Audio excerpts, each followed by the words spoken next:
Howdy, y'all. I'm Max Sense. Welcome to the stream. Been looking forward to this all day, actually, all week. This is a 1 day a week I get to do this. Welcome to the stream. My name is Max Sense. We do a show related to helping you with your personal finances. And we're glad to have you here if you're here for the first time. So, we do a weekly Twitch show, 7 p.m. Central Standard Time on Tuesdays, and we also are doing a YouTube channel now, which is where I think you're going to really start to see this content come to life. We had a question from a viewer, which I'm going to talk about here in a minute, where we basically responded to that viewer's question with a full 1 hour video. So I was talking about this question we had, and let's just go ahead and dive in here if we can. Magic the Gathering today. Okay, nice. I like it. I dig it. I dig it.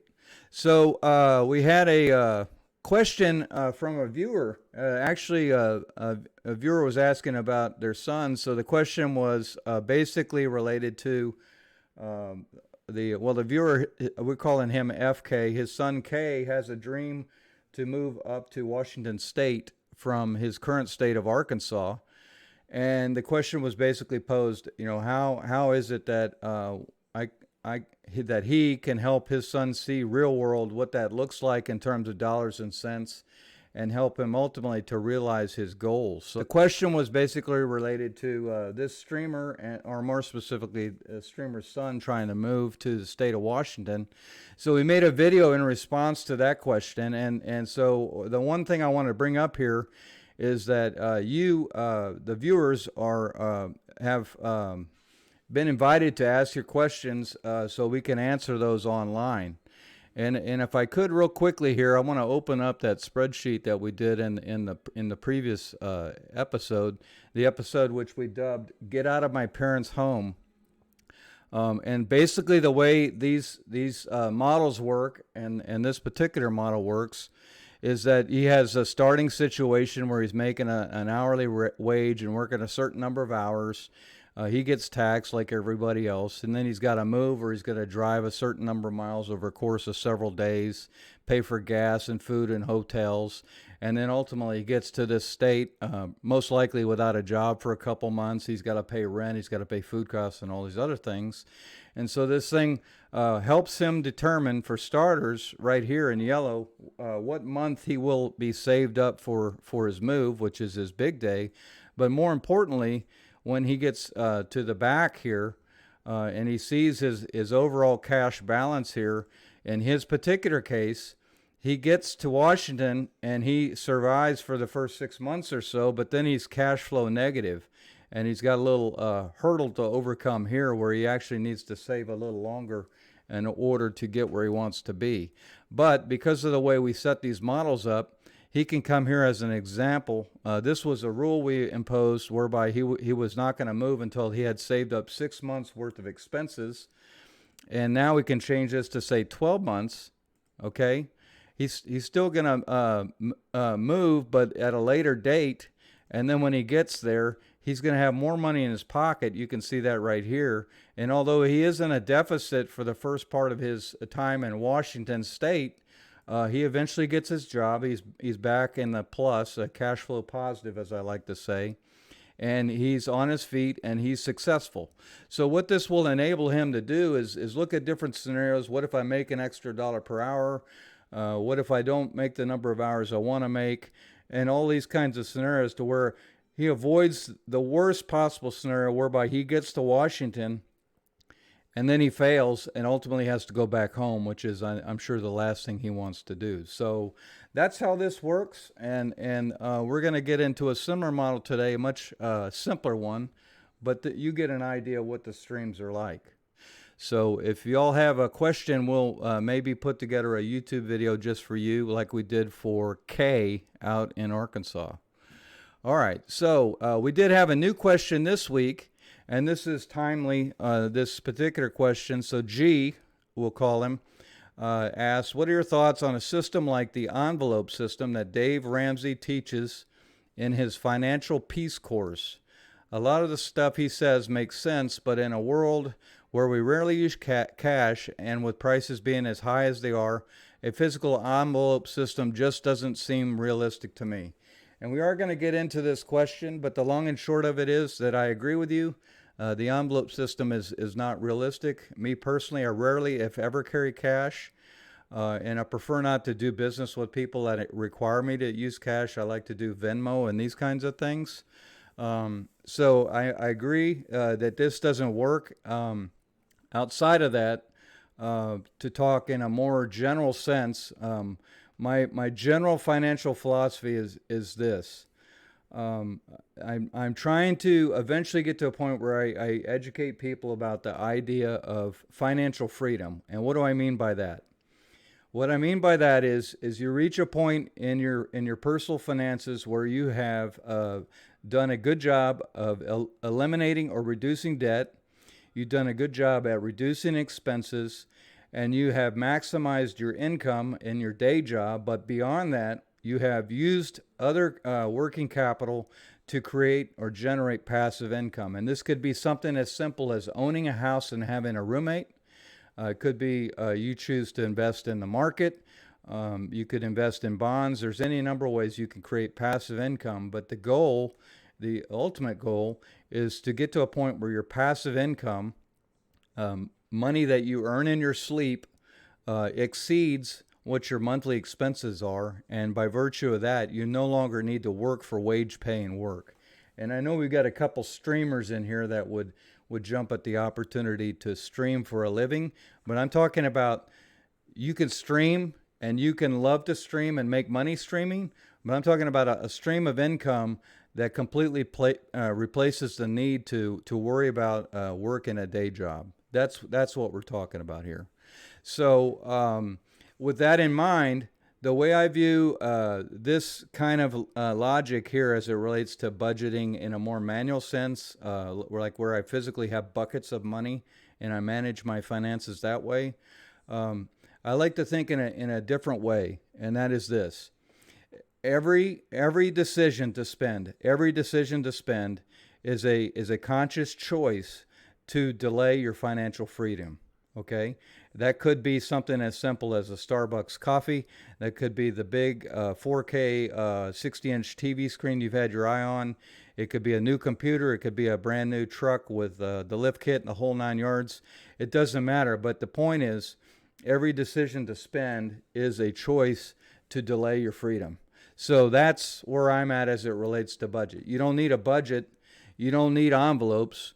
You just need to make the decision. Every time you spend, am I willing to delay my freedom? What are we talking about today? So the whole success formula relies basically on two very simple factors. We have to earn money, and we have to spend as little as we can, or as little as practical. Okay?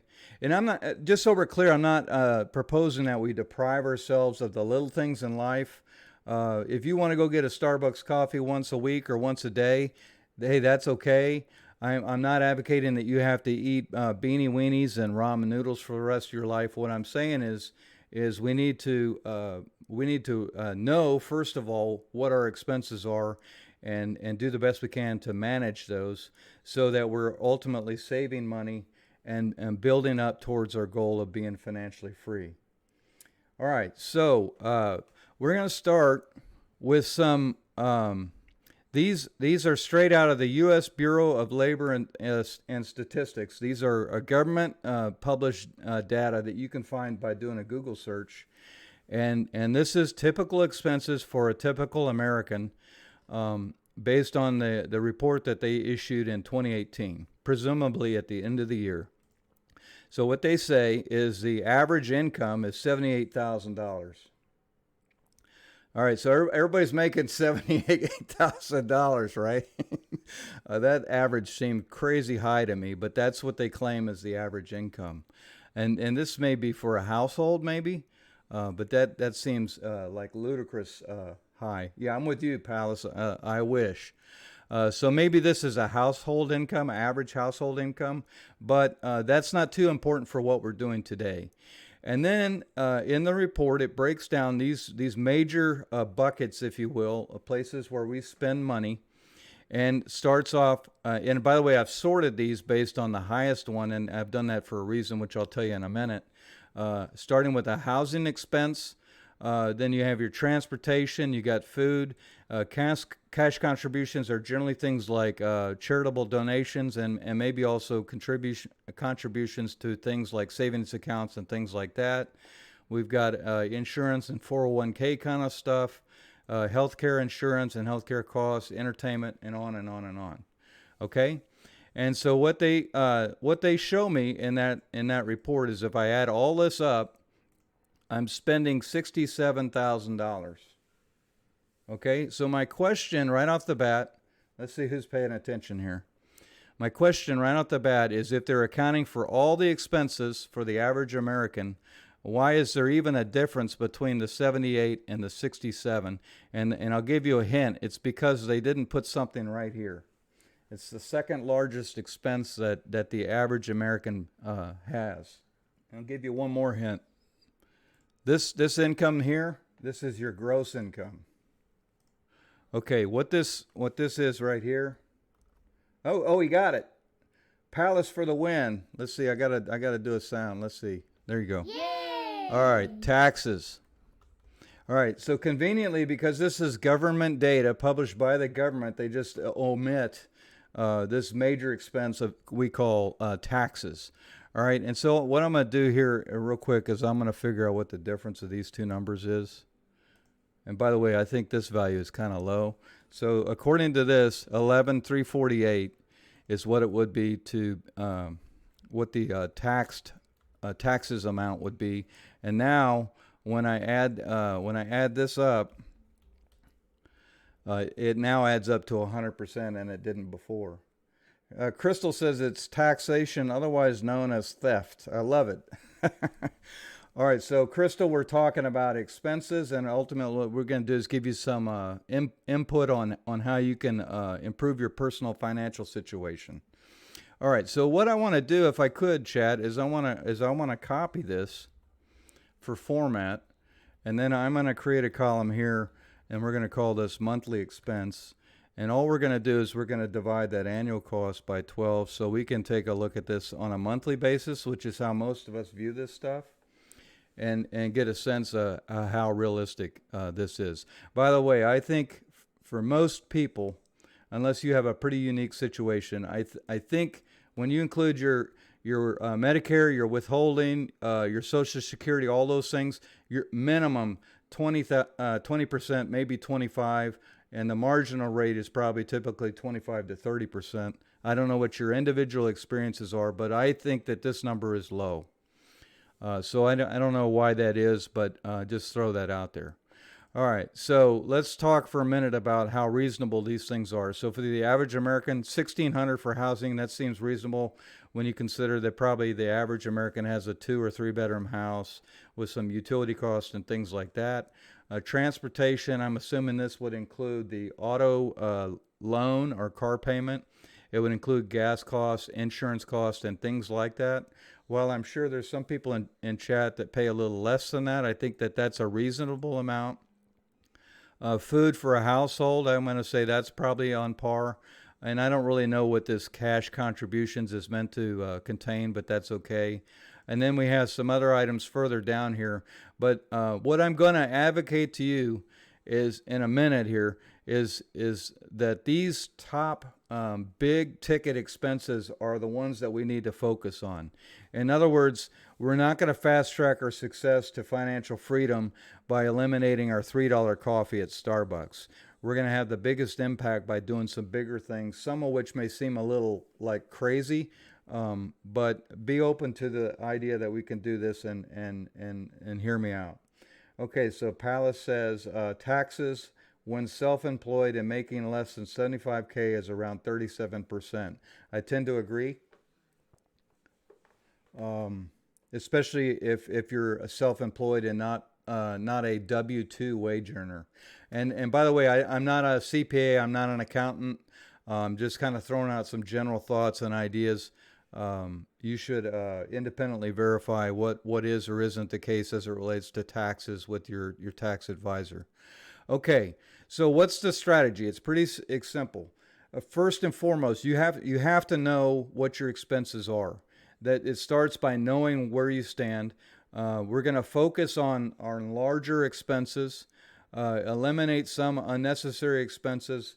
I also generally like the idea of avoiding subscriptions, and then we're going to do a model so we can see real world what the benefit looks like. Okay, very good. So what we're going to do here, Chad, is I'm going to show you how you could tackle this on your own with a simple spreadsheet. And this doesn't really require any formulas except maybe a summation. This is a very easy thing to do. So we're gonna kind of hop back and forth between this and this. So we're gonna start off with housing, and what I want to do is I want to kind of compartmentalize this, if that's all right with you guys. I want to break this out into some smaller cost. Let's pull this over so we can see. All right.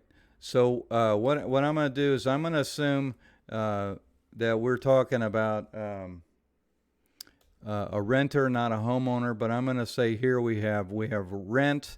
We might have an electric bill. We have gas. We have water, sewer, and you may have a separate garbage bill. I don't know. And you might even have something like renter's insurance, this kind of thing. And let's get this formatting cleaned up here so we can see that. And what I would recommend you do is let's put the column over here. So I'm gonna throw in some values that I think are reasonable. And if y'all want me to change something, let me know. Let's pull this over. Excuse me. Okay, so I'm going to say typical rent, and by the way, I'm in a pretty metropolitan area, so these numbers may seem high, especially if you're in, say, a rural part of Alabama. Okay, so rent, 900, electric here, average is probably about 100. Gas might be an average of 25. We need to copy this format down. $25. Water and sewer might be another, let's call it 35. Garbage, I don't really pay a separate garbage fee. And then renter's insurance, I don't really carry, so I'm just going to put a 0. And then what you could do here is you could put here sum. By the way, this is the sum tool. Let's go slower so Chad can follow along. We do plus sum, parentheses. We select the first cell. We do a dot dot. We select the last cell and put the close parentheses, and it will add that up for us. So this is how we're going to compartmentalize this. And then the next thing is our transportation, and we're not going to need quite that many columns, so let's pull this down here. Transportation, and we would have here, let's say car payment, car insurance, and gas. Okay, and it's not important that we get these numbers super precise or accurate for our specific situation. We're just kind of populating this so we can see what it looks like. All right, so let's go. Well, that's kind of low. Let's go 300 for a car payment. Insurance. I know that we got some younger people here. I'm going to say 65 a month, which might be a little on the low side for you younger drivers, especially if you're males, because you get rated higher. And then I'll say 2 tanks of gas a week. We'll call it 200. All right. And then we're going to get into food, which is just going to be a straight up a single item there. Although no, let's do this, because some people may have an eating out issue. Okay, so let's do this. We'll call it food, and then we'll do here groceries, and then eating out. So some people, I know this is a little bit of an issue for them, maybe not a huge one. So we'll say 400 for groceries, and maybe eating out lunch twice a week and dinner once a week. So 40, we'll call it 160 a month. Okay, then we've got insurance here. Oh, we left out taxes, our favorite, everybody's favorite. So let's go in here, and this one I'm just going to do a one-liner. So when I say taxes, just so y'all know, and in the interest of simplicity, I'm talking about federal withholding. I'm talking about your Medicare, your Medicaid, and your Social Security. You may have other deductions on your paycheck, but those would get reflected elsewhere in your budget. So all you got to do is take your pay stub, and determine what those expenses are, and you can assume that it's pretty close or close enough for this exercise. All right, so if we agree with the general, let's just go with 25%. What do you say? So we'll take that monthly times 0.25. So we're paying 1,000 in taxes. Okay, so healthcare. So here we might have health insurance and dental insurance. I don't know what kind of coverage y'all have. This, if this is by your employer, by the way, this would come right off your pay stub. In my case, my employer pays for both my health and dental, so I'm going to put a 0 there. And we need to make sure these sums are working correctly, and they're not. So we need to bring this up.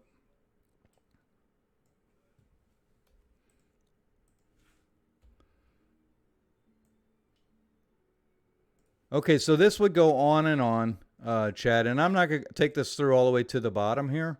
I want to focus on the bigger expenses, and I'm happy to talk with anybody offline if they've got specific questions about what goes here. But it's basically a matter of looking at probably looking at your bank statement, maybe adding up your expenses for 2 or 3 months, taking the average, and just putting some numbers in here. Better to have some numbers that are close than to have no numbers and you're just kind of going off of guessing or instinct and that kind of thing. All right. So we go through this exercise and then we get to a bottom line total cost. And you'll notice because I offset my sub cost of the major cost, I can pick up this one column and do my sum. Oops. I can pick up this just the major category headings, and I can see here what my total costs are going to be. So what we've got here is we've got 3,200 in total expenses out of the 4,100 in income that we've got, gross income.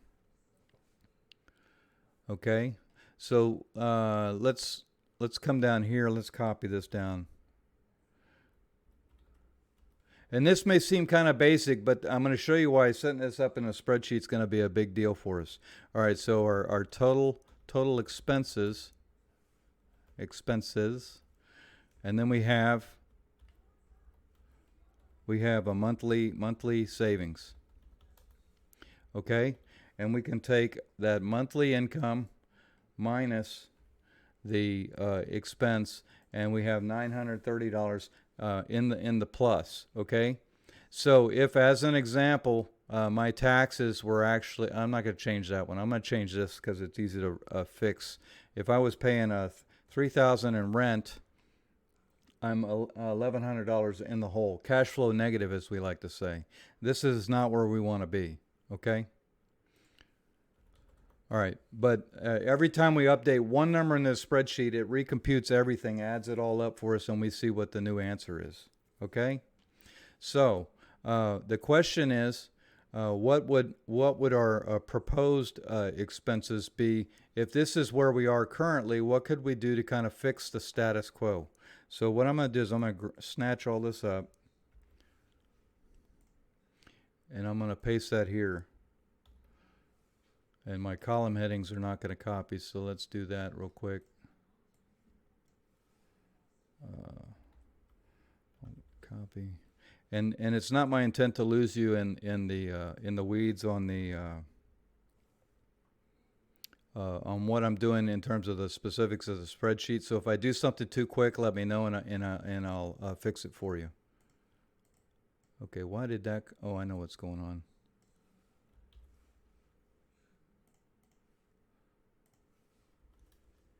Okay, all right. So we have everything still intact from before, but now we can talk about specific things that we might try and do to improve the status quo. Now, you'll remember when we were over here, we were in these major expense categories, the more expensive, higher percentage kind of things. The tendency is this. I'm trying to save. I'm trying to get a little more money in my back pocket. How am I going to get to my goal? The tendency is to say, well, you know what? I'm just not going to go out to eat with my buddies on the weekend anymore, or I'm going to stop going to Starbucks every morning and buy my $3 coffee, or some other little discretionary kind of spending. And here's the problem with that kind of logic. First, those things are kind of habit. They're routine. They're your little treats through the week. Okay, and if you deprive yourself of all your treats, all your enjoyment, going to the movies and things like that, you're not going to get very far. A week or two before you're just like out of your mind crazy. You know, I've got to change something because this is killing me that I can't go to the movies, or I can't enjoy a meal with my girlfriend, or whatever you want to do. So it's a short-lived success, and more importantly, when you skip a Starbucks in the morning, all you've really done is save $3. And that's not going to get you anywhere fast. Even if we save $3 every day for a year, that's about $1,000. That's not a huge amount of money. Palace says habits are hard to break. Yes, indeed. Okay, so let's be open to some ideas here. Okay, Palace, you said for that $900 you can get a 1 or a 2 bedroom apartment, correct? And I don't know your personal situation, okay? But I'm going to say you're the typical young male or female that's fairly fresh out of school, and you have your own place just because you have your own place. There's no particular reason for that, okay? Let's say right here, at the current proposed or current expense rate, I'm gonna get this amount, the 930 times 12. In a given year, I can save $11,000. Okay. What if? And let's just be open to ideas here. Okay. What if, instead of having my own place, where I have maybe the bedroom to myself and the second bedroom is my office or something like that? What if I was able to have a roommate in the house, or in the apartment in this case, for 1 year, and I made a decision to split the rent 50-50. Okay? And by the way, I split the electric, I'm splitting the gas, I'm splitting the sewer, that should be 17.5, and I'm splitting the garbage. Okay?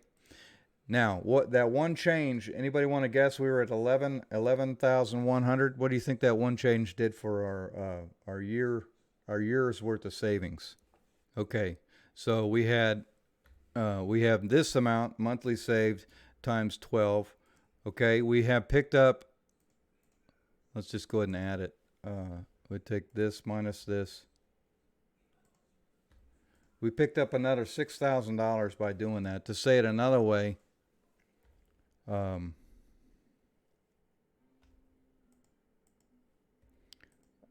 we picked up another 58%.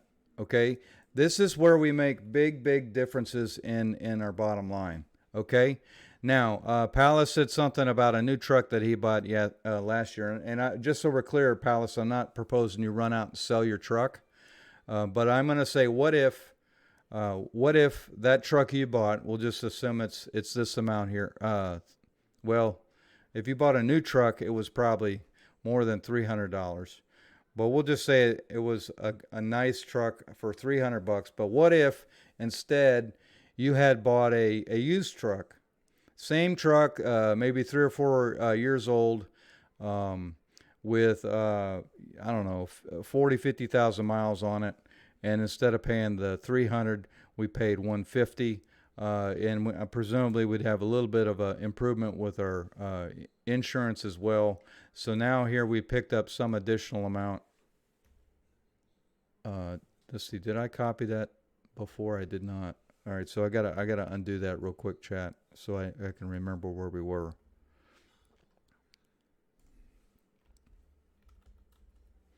Okay.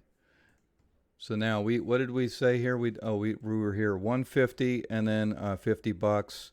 So we now have this times 12.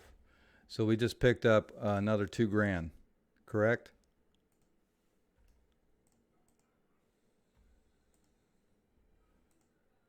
All right, and I believe me, Chad. I know this sounds like crazy talk. Like, what is he talking about? Buying used vehicles and having a roommate. You crazy? But these are the kinds of things we can do that have the potential to make a big difference in our. I don't know why that's not copying, but I picked up another, let's say 20-25% by doing that. Yeah, with those two things and only those two things, we've made a huge change in our result. And we could spend a whole lot of time here, okay, with ideas that may seem a little foreign at first, but just be open to the idea that things like this could make a huge impact. Even if we just say, you know what, for 1 year, which is not all that long, I'm going to pick up a roommate or even 2 roommates. Okay, there's a crazy thought. I'll double them up next in the first bedroom. I don't know. And this, by the way, this is plays into other strategies later in life. But we had a huge impact to our savings. And what I want to do now is I'm going to show you what this looks like in terms of a month-to-month kind of a scenario. All right, so what we're going to do here is we're going to build the actual model. All right, so we're going to say here gross income, and I need to format this for money.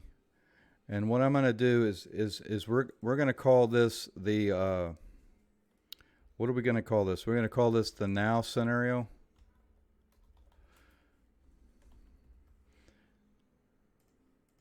Okay, and we're gonna pick up from the now expense field. We're going to pick up that gross income.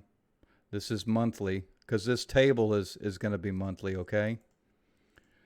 So we have a gross income, and then we're gonna have a now scenario, monthly expenses.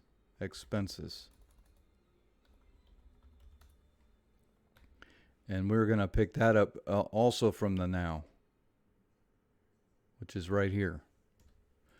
Okay? And by virtue of that, we have monthly savings, and then we're also going to have we'll call it now scenario cash in bank. Okay, so my savings, simply stated, income minus expense, and then I'm going to put that in the bank, and I'm going to copy this field down, and the only difference being here, I've got to fix this formula here real quick, chat.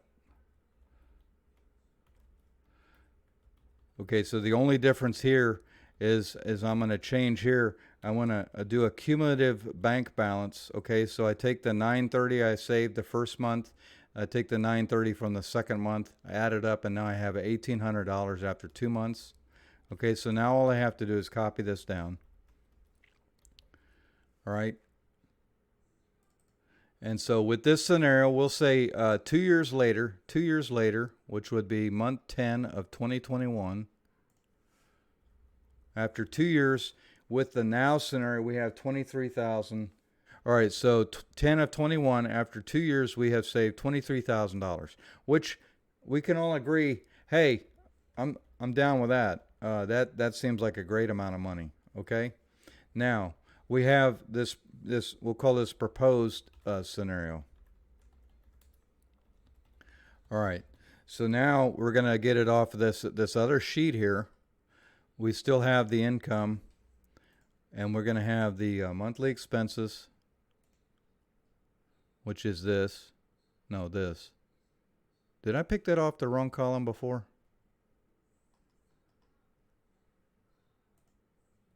E32. I just want to check that because I did it right. Okay. All right, so we have the monthly expenses here.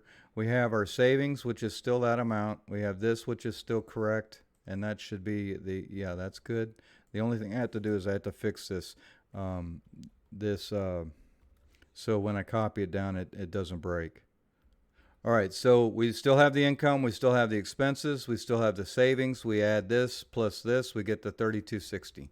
All right, any guesses here on what this number is going to be when we get 2 years out?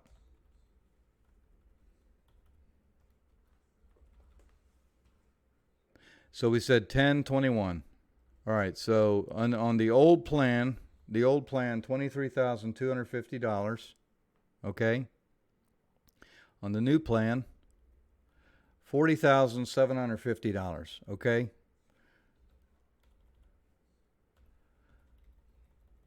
With a difference of 17,000, nearly double. Okay, with a few minor changes to the big ticket items in our budget. And here again, even if all we did is endure that for a year's time, we would have 9,000 extra dollars in our pocket. Okay, so here again, I want to emphasize this key point. And by the way, we can do this in reverse. Okay.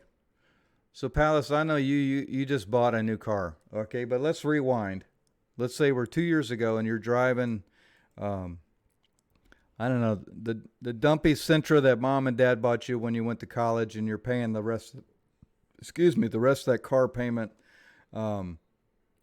as you're using it up. You told your folks you pay the last year of the car payment or whatever, and now we're making some money. We can go get a truck. Was it a truck? I think that's what you said. They got a nice truck over there at the dealership. That sucker's $600, and my insurance will only go up to $75. And the gas is not so good, so I might go up to $250 on my gas expense. All right. So here we are. What if, with a what if scenario, and we're not decreasing expenses, we're adding. Let's just have a look and see what this does. All right. So what happened? So now we are still ahead because there were other expenses we reduced, but instead of $9,100, we got $2,275 here, and instead of what was this, $17,000 or $18,000? Now we've only got the $4,000, and we can see this month by month, the whole deal. So this is the beauty of taking a little bit of time to build these spreadsheets. And by the way, if you send your question to me and you say, what if, or here's my specific scenario, I've got these expenses, I'm entertaining the idea of buying a house, or I'm trying to save up to buy a car, or I got 3 more years of school, or whatever it is, I can build this model for you and do your custom YouTube episode, and you can see how this all looks in your case. And by the way, just like I did with this other person here, G, I will not reveal who you are. You can be anonymous. I'm not here to out you, make you feel bad or anything like that. I'm just going to give you a real world answer to your question. My philosophy is, if you do the math, the numbers don't lie. You just put it in a spreadsheet. You spit out an answer, and you may not like the answer, but the numbers don't lie. The math is the math. Whoa, you got close on that truck payment. Okay. So, well, I don't know what your before number was. And here again, I'm not here to make anybody feel bad, but if you went from 150 or 0 to 600, you can model this on your own. Well, let's say it's just a delta of 600, 24 times 600. That's a big chunk of change. Now everybody's got to have a car, right? And we can't be running around town on a big wheel. We got to have a vehicle. But when we do these kinds of analysis before we make these big purchases, at least we know what we're getting into. Everything factors into decision making, and before we make a change, we model it, we see what the outcome is. And in this case, I think, or at least in my case, that when I put this in, my before and my after, and I put it in the model, and I see, whoa, I can save 16 grand after 2 years. I'm pretty excited about this, and I'm on board with the plan. And by the way, By the way, I didn't give up my Starbucks and I didn't give up my eating out. All I did is I agreed to take on a roommate and make a smart decision with my vehicle purchase, um, to get myself on my way to getting closer to building up some equity. I know this, for some people, this kind of money right here, that's the down payment that people lack to get a house. The biggest hang up with buying a home is having a little bit of cash for a down payment. This goes a long ways towards buying a house. In my opinion, um, most people, especially younger people, are generally living something close to paycheck to paycheck. Okay, and this by the way is where expenses become a bigger deal. Um, so let's assume, just for the sake of getting this number changing quickly, this I need to pick up another $800. So I'm going to change the rent here to 1,700 just so the math works out. Okay, so let's say that someone is just barely cash flow positive. Okay, and their net savings is 130 a month. But because I got paid over here, and then I paid this bill, and I paid the light bill, and then I paid the car payment, and this and that, and then I still got $800 of going out with the buddies. I'm gonna run down and buy me a new game for the console, having a little fun, and then all of a sudden I got these other bills that hit, and just because of timing, I find myself in a situation where my balance temporarily drops in the negative, and worse, I may even have like a bounce check fee, $25, and I got a late charge for $15, and the bank's mad at me because I overdrew my bank balance, and they charged me another $25. So now I got all these fees on top of the fact that I went in the negative, even though my budget should kind of balance out. I'm kind of a victim of timing more than I am anything else. All right, so the point I was getting to here is when I run a tight budget like this, where I just barely come out cash flow positive, um, I run the risk of being overdrawn on my bank account, especially if I'm not holding any savings. Okay, so one key first step to kind of getting on the path to doing all the right things financially is I would recommend you take this this expense amount, whatever your monthly expense is, and you build up a cash reserve, which would be, well, no less than this amount, maybe even two times this amount. In other words, you got $8,000 in your bank, and if anything happens with your finances where you go below 8,000, you're in lockdown mode. No more pizza, no more going out with your buddies, any of that kind of stuff. You're paying only the essential bills until you get back north of the 8,000. Because if you're playing that game against the zero balance, you're asking for trouble. And that's the key first step to avoiding those interest fees, but it's also a key step to avoid or to deal with life's emergencies. Because if you're this guy here that has $130 extra at the end of each month, and you have basically a low balance, a couple $100, and you have a major unexpected expense, like you got to go get a root canal, or you got to go get new tires, something you just didn't see coming, your transmission blew out, that is going to sink you if you have a couple $100 in your bank account. And you're going to be in that awkward position where you got to hit up mom or dad, or you got to use your credit card or something like that. But the guy or gal, I should say, the guy that has this amount of money in their bank account, it doesn't feel good, but yeah, hey, you know what? Life goes on. My 4,000 went down to 3,000 or 2,000, but I'm still in the plus with a little bit of wiggle room. I'm going to do the grind, and I'm going to save extra hard for a couple months here to get back up to my minimum amount, whatever that is, $4,000, $8,000, and all will be right with the world.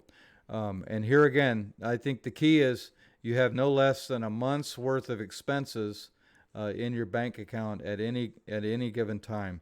Maybe more preferably 2.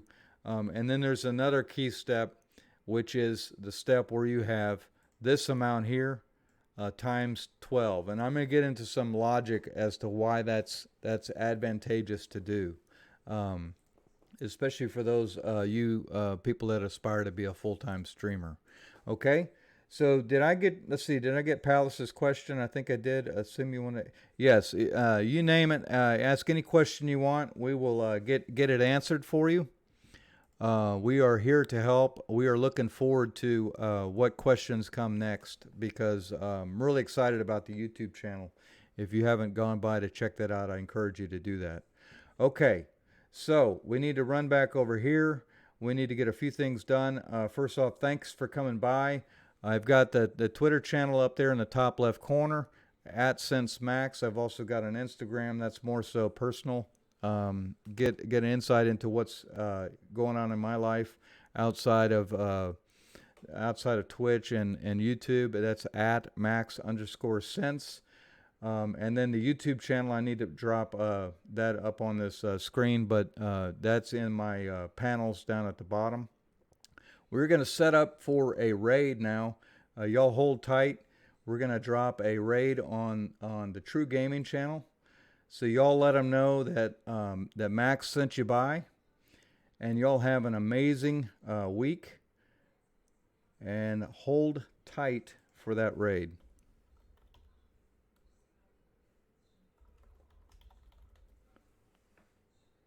We'll see y'all next time. Take care.